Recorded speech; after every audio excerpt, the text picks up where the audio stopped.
Hello everyone, आप सभी लोगों का मॉडर्न हिस्ट्री की श्रृंखला में बहुत बहुत स्वागत है। यदि आपने पिछले वीडियो नहीं देखे हैं तो आप लोग डिस्क्रिप्शन में जा करके वहां पर आप लोगों को मॉडर्न हिस्ट्री की प्लेलिस्ट की लिंक मिल जाएगी। वहां से आप लोग जा करके मॉडर्न हिस्ट्री के जितने भी वीडियो है उन सभी वीडियो को जा करके देख सकते हैं लाइन से। ठीक है। आज थोड़ा मैं दिन में शूट कर रहा हूँ तो हो सकता है आपको बाहर की भी थोड़ी नॉइज मिले, तो आप लोग उसको इग्नोर कीजिएगा। ठीक है। तो इससे पहले वाले वीडियो में जो हम लोगों ने बात की थी, वहां पर हम लोगों ने बंगाल विभाजन के बाद में हुई क्रांतिकारी गतिविधियों एवं उससे पहले हुई क्रांतिकारी गतिविधियों के बारे में बात की थी, जिसमें मैंने आप लोगों को बताया था कि तिलक के द्वारा महाराष्ट्र में जो पत्रिका चलाई जाती थी उसके से प्रभावित होकर चापेकर बंधुओं ने रैंड और एम्स्टर्ड की हत्या कर दी थी। साथ ही साथ में जो एक और पत्रिका वंदे मातरम नाम से चलती थी उससे प्रभावित होकर प्रफुल्ल कुमार चाकी और खुदीराम बोस ने किंग्सफोर्ड पर बम डाला था। और उसके साथ में हमने आपको बताया था कि किस तरीके से अनुशीलन समिति की स्थापना हुई थी। ये सारी बातें हमने अपने पिछले वीडियो में की थी, वो आप सभी जाकर के प्लेलिस्ट से देख सकते हैं। तो देखिए, हम लोगों ने इससे पहले तक 1907 ईस्वी तक की पूरी बातें आप लोगों से कर ली थी, और इसके बाद में अब हम लोग बात करेंगे इसके आगे की। तो आज का वीडियो जो है वो हम लोग शुरू करते हैं। तो देखिए, आज हम लोग बात करने वाले हैं, इससे पहले की गतिविधियों पर हम बात कर चुके हैं। आज हम लोग सबसे पहले बात करेंगे दिल्ली दरबार के बारे में।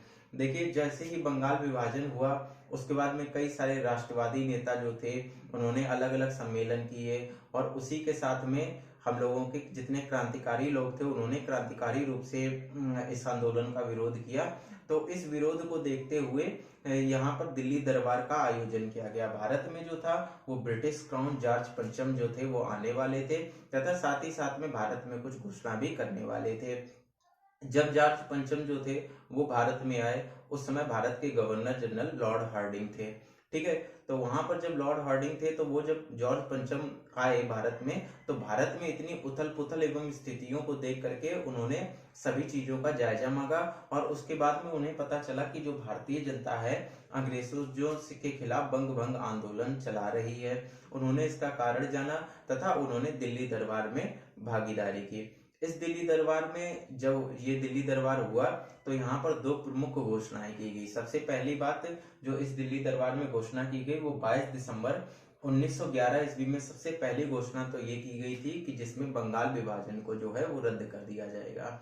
यानी जो भारतीयों के राष्ट्रवादी एवं उग्रवादी दल जो मांग कर रहे थे उनकी मांगों को स्वीकार किया गया, तथा वहां पर ये निश्चित किया गया कि जो बंग भंग है यानी बंगाल विभाजन है उसको पूरी तरीके से रद्द कर दिया जाएगा।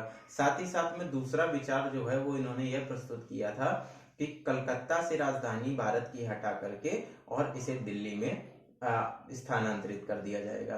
तो इस तरीके से दिल्ली दरबार में हमारे दो निर्णय हुए थे। सबसे पहले तो वहां पर बंगाल विभाजन को रद्द कर दिया गया था, और साथ ही साथ में जो दूसरी बात हुई थी उसमें इन्होंने कहा था कि अब जो राजधानी है वो कलकत्ता के स्थान पर दिल्ली को बना दिया जाएगा। तो जब ये इनकी सारी बातें सुनी तो रविंद्रनाथ टैगोर जो थे वो इनसे बहुत ही ज्यादा प्रभावित हुए। जब 1911 ईस्वी का जो कांग्रेस का अधिवेशन हुआ, वो कांग्रेस का अधिवेशन कलकत्ता में हुआ था, तब वहां पर रविंद्रनाथ टैगोर ने ये जो जन गण मन अधिनायक जया हे लिखा जाता है, इसी को इन्होंने लिखा। इसमें देखिए, जब हम लोग पढ़ते हैं जन गण मन अधिनायक जया हे, और फिर एक लाइन आती है भारत भाग्य विधाता। ठीक है। तो जो ये भारत भाग्य विधाता की जो ये लाइन लिखी गई थी, ये इसी ब्रिटिश क्राउन जॉर्ज पंचम के सम्मान में रविंद्रनाथ टैगोर ने लिखी थी। याद रखिएगा, पूछा जाए भारत भाग्य विधाता जो पंक्ति है वो किसके सम्मान में लिखी गई थी, तो ये ब्रिटिश क्राउन जो है वो जॉर्ज पंचम के सम्मान में इसको लिखा गया था। ठीक है। और किसने लिखा था, तो रविंद्रनाथ टैगोर जी ने इसको लिखा था। 1911 के कलकत्ता अधिवेशन में लिखा था। तो ये देखिए, ये बात होगी हमारे दिल्ली दरबार से रिलेटेड। इससे पहले के वीडियो में जब भी मैंने आपको बताया था, जब मैंने शुरुआत में उदारवादी चरण बता रहा था, तो उस संबंध में मैंने आपसे बात की थी। मैंने कहा था कि प्रथम चरण में कांग्रेस की तीन प्रमुख मांगे थी। सबसे पहली मांगे थी कि केंद्रीय एवं प्रांतीय परिषदों का विस्तार किया जाए, दूसरा आईसीएस परीक्षा की मांग थी, और इसके बाद में तीसरी जो मैंने मांग बताई थी वो आर्थिक रूप से जो शोषण हो रहा है उस धन की जांच की जाए, इससे संबंधित एक मांग थी। तब मैंने आप लोगों को उसमें उपलब्धियों के रूप में एक बताया था कि 1892 का जो अधिवेशन आया था उसमें केंद्रीय एवं प्रांतीय परिषदों का विस्तार कर दिया जाएगा। तो देखिए, अब हम लोग क्या है 1911 तक पहुंच गए हैं। तो 1911 से पहले जो प्रमुख अधिवेशन हुए थे, यानी जो एक्ट आए थे, अधिनियम आए थे, उनके बारे में भी साथ ही साथ में हम लोग जान करके चलते हैं। तो हम लोग बात करने वाले हैं 1892 के भारत शासन अधिनियम के बारे में। तो देखिए, भारत शासन अधिनियम के बारे में काफी ज्यादा लोगों को पता होगा, वहां पर ये भी पता होगा कि मतलब कौन क्या था। तो देखिए, यहाँ पर एक प्रमुख बात आती है कि उस समय जो भारत का सचिव था वो कौन था। देखिए, मोस्टली जगह आप लोगों को ये नहीं देखने को मिलेगा कि उस समय जो भारत का सचिव था वो क्रॉस थे। ठीक है, तो ये चीजें आप शायद मेरे ख्याल से काफी लोग पहली बार देख रहे होंगे कि उस समय जब 1892 का भारत शासन अधिनियम आया था, उस समय जो भारत के सचिव थे वो क्रॉस थे, और उसी के टाइम में जो भारत के उप सचिव थे वो कर्जन थे, जिन्होंने क्या किया था, 1905 ईस्वी में बंगाल विभाजन का निर्णय लिया था। ठीक है, तो सचिव क्रॉस थे और उप सचिव कर्जन थे। यहाँ पर क्या हुआ था, इसमें सबसे पहली बात जो है वो 1892 के अधिनियम में लिखी गई थी, जहां पर लिखा गया था कि अब यहाँ पर क्या था, निर्वाचन के आधार पर, सबसे पहली बार निर्वाचन के आधार पर सदस्यों की नियुक्ति की जाएगी। हालांकि निर्वाचन शब्द का उल्लेख नहीं था, लेकिन उसकी कुछ कार्यविधि ऐसी बताई गई थी जिसके द्वारा यह प्रतीत होता था कि हाँ, पहली बार जो है वो निर्वाचन पद्धति एक तरीके से इसी में इंट्रोड्यूस की गई थी। निर्वाचन पद्धति में क्या था कि इसमें आम जनता जो है वो प्रत्यक्ष रूप से अपनी भागीदारी जो है वो नहीं कर पाएगी, लेकिन जो परिषदों के सदस्य या सरकारी सदस्य होंगे या गवर्नर जनरल होंगे, उनके द्वारा कई सारे सदस्यों में से कुछ जो अच्छे सदस्य होंगे उनको वहां पर क्या किया जाएगा, मनोनीत किया जाएगा, यानी उनको उनके द्वारा चुन करके आगे लाया जाएगा। तो यदि आपसे पूछा जाए कि निर्वाचन पद्धति किसमें पहली बार आई थी, तो 1892 के अधिनियम में निर्वाचन पद्धति जो है वो पहली बार लाई गई थी। लेकिन अगर पूछा जाए प्रत्यक्ष निर्वाचन इसमें था, तो प्रत्यक्ष निर्वाचन एवं जनता को प्रत्यक्ष भागीदारी जो थी वो इस अधिवेशन में नहीं दी गई थी, यानी यहाँ पर क्या था, सिर्फ मनोनीत है। तो यहाँ पर लिखा है प्रथम बार भारत में निर्वाचन पद्धति की शुरुआत हुई थी, निर्वाचन प्रणाली की, और लिखा है प्रत्यक्ष निर्वाचन नहीं, आम जनता की भागीदारी इसमें नहीं दी गई थी। दूसरा मैंने टर्म आप लोगों को बताया था कि केंद्रीय एवं प्रांतीय परिषदों का विस्तार किया जाए। केंद्र स्तर पर जो सभी का प्रतिनिधित्व करती थी सारे प्रांतों का, वो केंद्रीय स्तर पर थी और परिषद, और जो उसके बाद अलग अलग प्रांतों में जैसे बंगाल, बिहार, उड़ीसा, मद्रास, इन सारे जो क्षेत्रों में जितनी भी परिषदें और जो यहाँ पर सरकार काम करती थी, उसे ये लोग प्रांतीय परिषद के रूप में जानते थे। देखिए, यहाँ का जो है वो कुछ दिख नहीं रहा होगा, तो मैं इसे सेट कर देता हूँ उस तरीके से जैसे आपको दिखने लगे।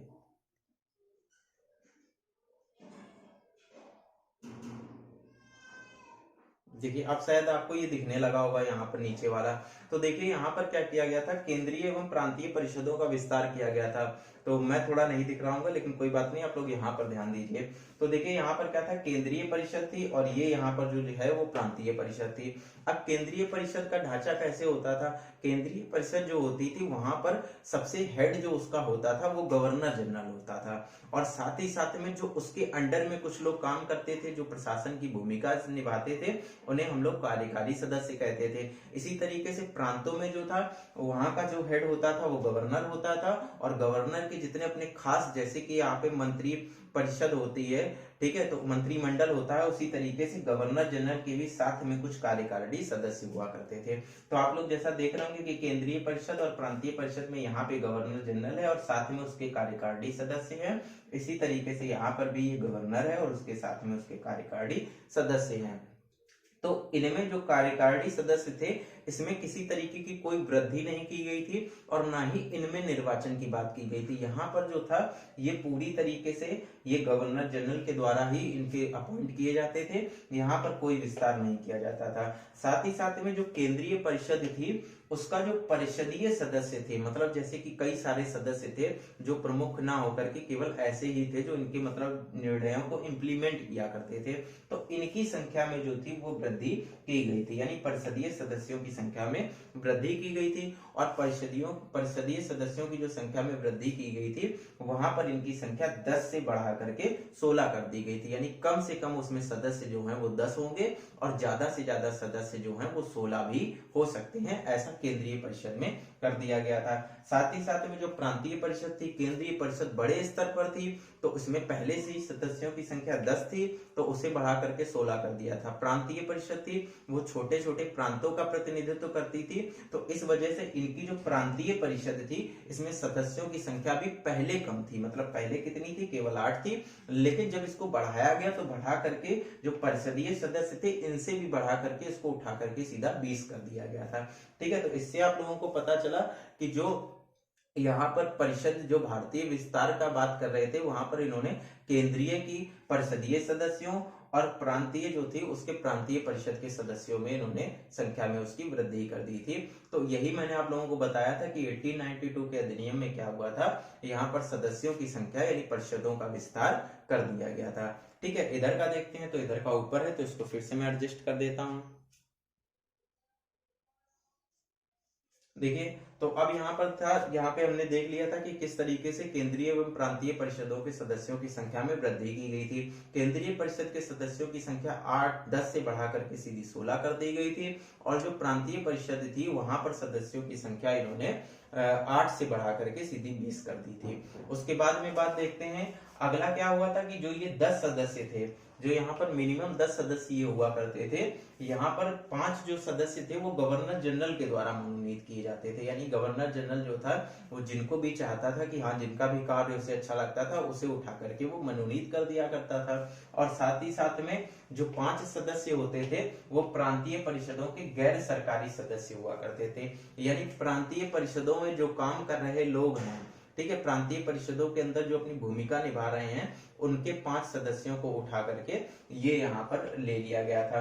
अब देखिए यहाँ पर क्या है, एक तरीके से भारतीयों ने क्या बोला था कि भारतीयों ने बोला था कि परिषदों का विस्तार तो किया जाए जिससे हमारा प्रतिनिधित्व बन सके, लेकिन इन्होंने क्या किया, 5 ये सदस्य संख्या जो थी ये फिक्स कर दी थी 16 में से भी। कहा था कि केवल 5 जो हैं वो प्रांतीय परिषदों के गैर सरकारी सदस्य होंगे, यानी जो सरकारी सेवा में नहीं होंगे। अब देखिए 16 में से 5 सदस्य ये हैं, 5 इन्होंने मनोनीत किए, और बाद में जो बचे हुए 6 सदस्य हैं उनकी भी नियुक्ति जब की जाती थी तो गवर्नर जनरल के द्वारा ही या उन्हीं के सदस्यों के द्वारा कर ली जाती थी। तो हमेशा एक तरीके से देखिए तो केंद्रीय परिषद जितनी भी थी उसमें हमेशा और हमेशा जो है वो अंग्रेजों का प्रतिनिधित्व यानी ज्यादा रहता था, जिस वजह से जब भी कोई नियम कानून या बिल की बात आती थी तो इनकी संख्या ज्यादा होने के आधार पर यहाँ पर किसी भी तरीके से भारतीयों के सुधार के लिए वो कोई कानून पास नहीं हो पाता था। तो इस तरीके से यहाँ पर देखिए, और तीसरी बात क्या बताई गई थी कि परिषदीय सदस्य जो थे यानी परिषद के जितने भी सदस्य थे जो गैर सरकारी सदस्य थे उनको क्या था कि जब भी बजट पेश किया जाता था कि हाँ मतलब इतना पैसा इस चीज के लिए उतना पैसा इस चीज के लिए, तो उस पर केवल इन लोगों को अपने विचार रखने होते थे। मतलब ये क्या थे, कोई निर्णय नहीं ले सकते थे, ये केवल अंग्रेजों के समक्ष विचार रखते थे।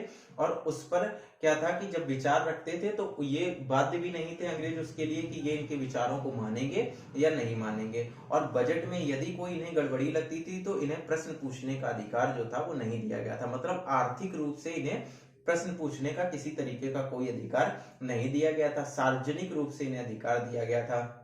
यानी जितने भी सार्वजनिक मुद्दे होते हैं, यदि कहीं पर कोई बात हो गई, कहीं पर अंग्रेजों के द्वारा कार्यवाही की गई, तो वहां पर इन्हें सार्वजनिक रूप से अपनी बातों को पूछने का अधिकार दिया गया था। लेकिन उसमें भी समय सीमा थी कि जब भी ये कोई भी सार्वजनिक मुद्दे पर सवाल पूछेंगे तो उससे 6 दिन पूर्व ही इन्हें सूचना जो है वो देनी होती थी।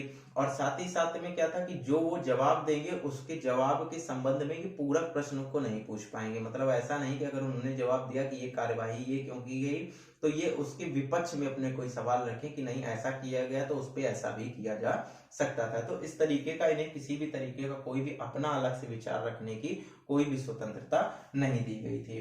ठीक है, फिर यहाँ पर देखिए, यहाँ पर नोट करके मेन इसके बारे में देख लीजिए, मताधिकार का अधिकार जो था वो नहीं दिया गया था, आम जनता के ऊपर नहीं दिया गया था, प्रत्यक्ष रूप से नहीं दिया गया था। इस वजह से कांग्रेस की स्थिति थी जो वहां पर असंतोष बनी हुई थी। उसके बाद में 1892 के बाद में मैंने आपको सारी घटनाएं बता दी थी वहां पर कि किस तरीके से कांग्रेस के अधिवेशन हुए, किस तरीके से 1905 हुआ वहां पर, उसके बाद में फिर कैसे मुद्दों पर बहस हुई, अध्यक्षता के मुद्दों पर लेकर के कैसे कैसे विचार हुआ, फिर क्रांतिकारी जितने भी हुए थे, अनुशीलन समिति, ये सब मैंने आपको बता दिया था।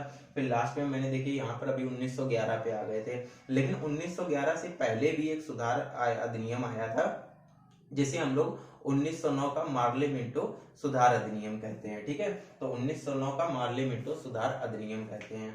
ठीक है, यहाँ पर जो मार्ले थे वो भारत सचिव थे। अब देखिए, भारत सचिव मैंने पहले भी बताया है आपको, फिर से बता देता हूँ। भारत की जितनी भी समस्याओं को जो अब वहां पर ब्रिटेन में रखने वाला जो एक सदस्य होता था उसे भारत सचिव कहा करते थे, कि भारत के मुद्दों को इंग्लैंड की संसद में जो रखने वाला सदस्य होता था उसे भारत सचिव कहते थे।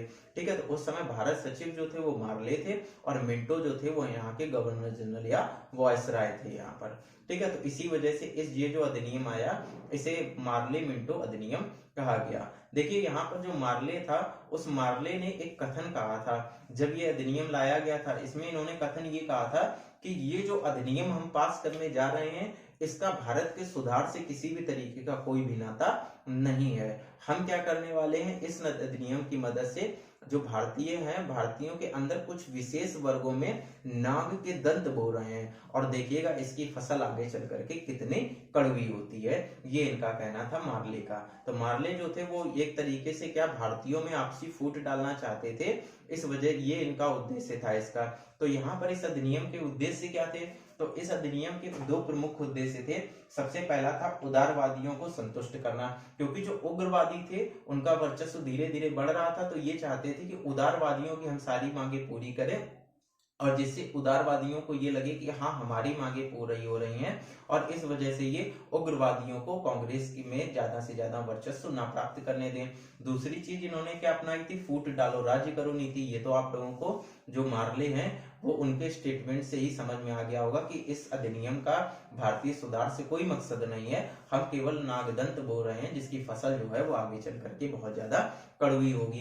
तो इसमें सबसे पहले इन्होंने जो मतलब कहा था नागदंत बो रहे, वो क्या था, सबसे पहला इन्होंने क्या था, सार्वजनिक निर्वाचन प्रणाली जो थी वो इसमें लागू कर दी थी। सांप्रदायिक निर्वाचन प्रणाली जो थी वो लागू कर दी थी। अब देखिए, सांप्रदायिक निर्वाचन प्रणाली होती क्या थी, जैसे सपोज करिए कि ईसाइयों के लिए मान लीजिए, मैं अभी इसमें नहीं बता रहा हूँ, इसमें तो मुस्लिमों, मान लीजिए देखिए यहाँ लिखा सांप्रदायिक निर्वाचन प्रणाली लागू करना, तो देखिए ये जो निर्वाचन प्रणाली थी वो मुस्लिमों के लिए लागू की गई थी। साथ ही साथ में क्या था, मुस्लिमों में जो भी सांप्रदायिक निर्वाचन प्रणाली लागू की गई थी उसमें इन्हें प्रत्यक्ष रूप से मत देने का अधिकार भी दिया गया था।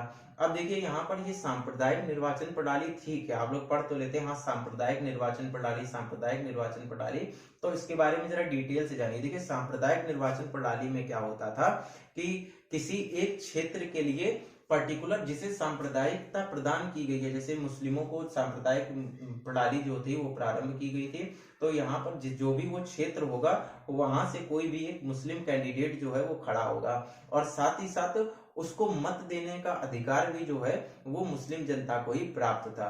तो यहाँ पर कांग्रेस का ये कहना था कि मान लीजिए आप इनकी संख्या के आधार पर इन्हें आरक्षण देना चाहते हैं तथा कुछ सीटों पे पर्टिकुलर आप इन्हें खड़ा करना चाहते हैं, तो आप इन्हें खड़ा कीजिए, लेकिन कम से कम वहां पर मत देने का अधिकार वहां की जो है वो जनता को तो मिलना ही चाहिए। ऐसा नहीं होना चाहिए कि सदस्य भी यही इनका ही खड़ा हो और साथ ही साथ केवल मत देने का अधिकार भी वो एक ही वर्ग को प्रदान हो।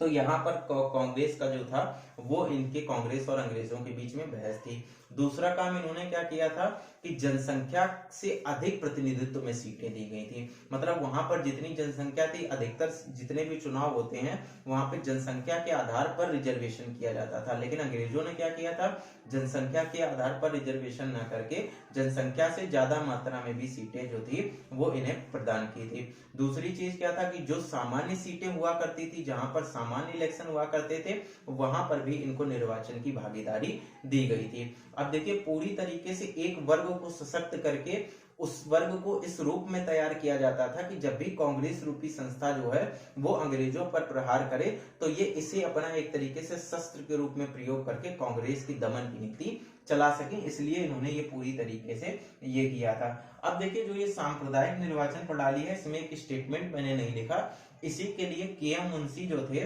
के.एम. मुंशी जी, उन्होंने एक स्टेटमेंट लिखा था कि ये जो मार्ले मिंटो अधिनियम 1909 का आया था इसने भारत में उभरते हुए राष्ट्रवाद की हत्या कर दी थी। ठीक है, तो वो भी स्टेटमेंट बहुत ज्यादा पूछा जाता है, तो आप लोग अपनी कॉपी पे नोट डाउन कर लीजिएगा। कि इसी अधिनियम के बाद में के.एम. मुंशी ने ये कहा था कि इस भारत शासन अधिनियम में 1919 के अधिनियम में या मार्ले मिंटो सुधार के अधिनियम ने भारत में उभरते हुए राष्ट्रवादी की हत्या कर दी थी एवं राष्ट्रवाद को कमजोर कर दिया था। फिर क्या हुआ था, दूसरी चीज, इसमें भी परिषदों का विस्तार किया गया था। ठीक है, तो याद रखिएगा इसमें भी परिषदों का विस्तार किया गया था। अब परिषद बटी कैसी थी, तो मैंने आपको पहले ही बताया था कि एक केंद्रीय परिषद हुआ करती थी और एक प्रांतीय परिषद हुआ करती थी। केंद्रीय परिषद का हेड कौन होता था, तो ये देखिएगा यहाँ पर केंद्रीय परिषद की जो सदस्यों की संख्या थी वो अभी क्या थी, 10 या 16 थी, उससे इन्होंने बढ़ा करके इसे 60 कर दिया था। और साथ ही साथ में प्रांतीय परिषदों में प्रांतों की जनसंख्या के आधार पर सीटें रखी गई थी। देखिए इसमें परिषद का विस्तार तो किया गया था, हालांकि गैर सरकारी सदस्यों को तो इन्होंने क्या दिया था, प्रतिनिधित्व दिया था, लेकिन निर्वाचित सदस्यों को प्रतिनिधित्व नहीं दिया था। अब देखिए, अब आप लोग यहाँ कंफ्यूज होंगे कि गैर सरकारी सदस्यों को प्रतिनिधित्व दिया मतलब ज्यादा मात्रा में दिया, लेकिन निर्वाचितों को नहीं दिया। तो आइए चलिए इसके माध्यम से, यहाँ पर लिखे हुए के माध्यम से समझते हैं। ये थोड़ा आ नहीं रहा होगा तो फिर से मैं इसको एडजस्ट कर दे रहा हूँ। देखिए यहाँ पर क्या है, ये इस तरीके से दिया गया। अब देखिए जो ये 60 सदस्य थे, इसमें से क्या थे कि 28 सदस्य वो थे जो सरकार के साथ में मिलकर के काम किया करते थे, हैं, और यहाँ पर 32 जो थे वो गैर सरकारी सदस्य थे, मतलब जो सरकार की सेवा में नहीं थे, उनको यहाँ पर दिया गया। तो यहाँ पे तो आपको देखने में लगेगा, बताओ 28 से ज्यादा यहाँ पर 32 सदस्य वो हो गए जो कि गैर सरकारी हैं, तो यहाँ पर हम लोगों को प्रतिनिधित्व तो मिल जाएगा। लेकिन देखिएगा 32 सदस्यों में से भी 27 सदस्य जो थे वो आम जनता के द्वारा निर्वाचित होंगे और 5 सदस्यों को कौन मनोनीत करेगा, गवर्नर जनरल। अब गवर्नर जनरल इतना अच्छा तो है नहीं कि भारतीयों के प्रतिनिधित्व वाले लोगों को अपॉइंटमेंट दे देगा। तो देखिए 28 सदस्य यहाँ पर इन्होंने ले लिए और 5 जो थे वो गवर्नर जनरल ने खुद से मनोनीत कर दिए। और 28 और 5 को अगर आप लोग जोड़ लें तो कितने हो जाएंगे सदस्य, जितने 33 सदस्य हो जाएंगे। और 60 में 33 सदस्य जब इनके थे तो अभी भी इन्हीं का वर्चस्व जो था वो केंद्र में ज्यादा था। प्रांतों में क्या किया गया था, अलग अलग प्रांतों में अलग अलग सीटें दी गई थी। जैसे हम लोग मान लीजिए मद्रास की बात कर लेते हैं, मद्रास में सीटों की संख्या को बढ़ा करके 47 कर दिया गया था। अब यहाँ पर भी यही दिखाने के लिए भारतीय जनता को मूर्ख समझ के इन्होंने ये दिखाने की कोशिश की कि 26 तो गैर सरकारी सदस्य हैं और केवल 21 सरकारी सदस्यों को हम लोग ले रहे हैं। तो इन्होंने दिखाया कि देखिए गैर सरकारी सदस्य ज्यादा है, यहाँ पर भारत की आम जनता का प्रतिनिधित्व ज्यादा है। लेकिन इसमें भी एक स्कैम था, क्या, 5 सदस्य इसमें भी गवर्नर जनरल मनोनीत कर देता था और 21 सदस्य केवल निर्वाचित रहते थे। तो केवल यही सदस्य जो थे वो एक तरीके से समझिए कि ये भारत के पक्ष में रहा करते थे। और इसमें भी पता नहीं कैसे इनके सदस्य हों, लेकिन अब ये 21 सदस्य ये हो गए, 5 सदस्य ये हो गए, तो 26 सदस्य इनके हो गए और यहाँ पर भी इन्हें बहुमत मिल गया था। ठीक है, तो यहाँ पर अगर हम लोग देखें तो हम लोग ये नहीं कह सकते हैं कि हाँ मार्ले मिंटो जो अधिनियम था वो एक सुधारात्मक अधिनियम था। हम लोग समझ सकते हैं कि सबसे पहले मार्ले मिंटो अधिनियम ने क्या किया, सांप्रदायिकता की भावना को विकसित किया और भारत को छिन्न भिन्न करने की पूरी तरीके से कोशिश की, फूट डालो राज्य करो की नीति अपनाई। और साथ ही साथ में जो इन्होंने भारतीय जनता के समक्ष एक अच्छा उदाहरण रखने की कोशिश की थी कि देखिए हमने परिषदों का विस्तार कर दिया है और वहां पे गैर सरकारी सदस्यों को प्रतिनिधित्व दिया है। तो गैर सरकारी सदस्य थे जरूर वहां पर ज्यादा, लेकिन वहां पर जब मतलब वोटिंग की बात आती थी तो निकलते ही नहीं के थे, क्योंकि गैर सरकारी सदस्यों में भी गवर्नर जनरल 5 अपने सदस्यों को वहां पर मनोनीत करता था। आई होप आप लोगों को 1892 का ये अधिनियम और साथ ही साथ में यहाँ पर 1909 का मार्ले मिंटो अधिनियम जो है वो समझ में आया होगा।